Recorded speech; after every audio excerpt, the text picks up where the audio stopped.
All right, we'll start off with the basics by seeing how to use the file input element. And to do that, we're going to just jump in and start editing some stuff. So I've got my Aptana Studio editor open here, and hopefully you've got whatever text editor you're using open. Now I'm going to open up two things. The example snippets file, because these are the code snippets we're going to be using throughout the course. And then I will open up my input file start HTML file. And this is the starting point for this particular example. So let's go over to the snippets. And the first thing I'm going to do is here in my using file input section, I'm going to copy these lines right here. And I will paste them into the body. And this is the code that contains the input type equals file element right here.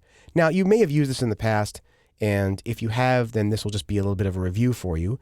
But this is the input file element in case you haven't seen it before. It's just input type equals file, and I've given it a name and an ID. So let's go back to the snippets. The next thing I'm going to do is copy these lines here. This is the initialization function that will run when the file loads in the browser. I'm going to copy that and paste it into my script block right here. Let's take a look at what the script is doing.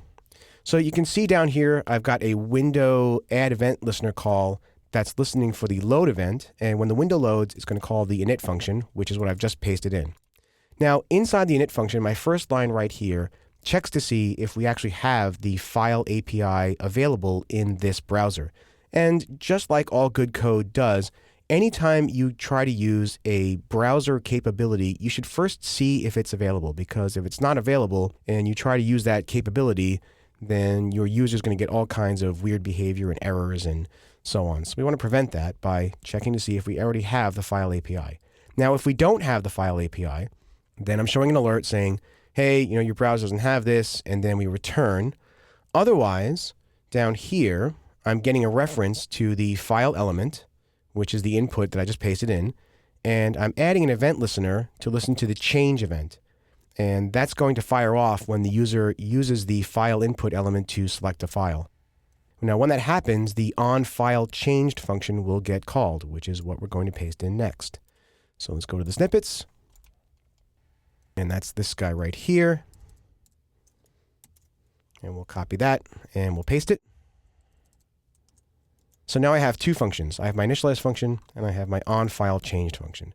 Now, the onFileChanged function, all it does in this particular example is show an alert that says you selected a file, and then it shows the name of the file that you selected. And it does that by taking the event argument that gets passed in when the function gets called, and it looks at the target.files property.